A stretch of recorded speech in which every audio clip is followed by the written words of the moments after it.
Protests erupted on Sunday as Spain's King Felipe visited a suburb in Valencia, badly hit by last week's deadly floods.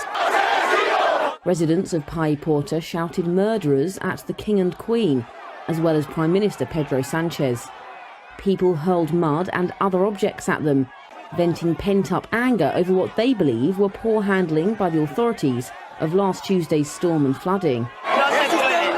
It was known and nobody did anything about it, a young man told Felipe. The king stayed despite the chaos to speak with the people. He was seen hugging some residents and at one point had a man crying on his shoulder. Residents are furious at the authorities, accusing them of sending late warnings about the dangers of the storm and floods. They also say emergency services responded slowly after disaster struck. The central government has said issuing alerts to the population is the responsibility of regional authorities.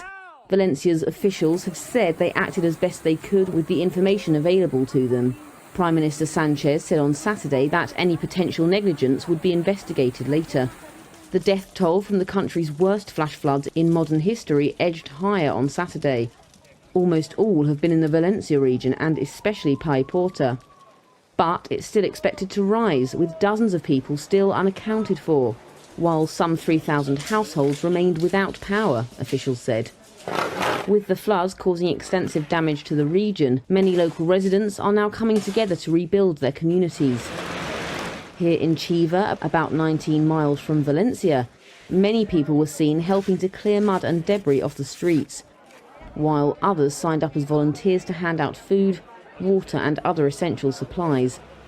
It comes as thousands of additional troops and police joined the disaster relief effort over the weekend in the largest such peacetime operation in Spain.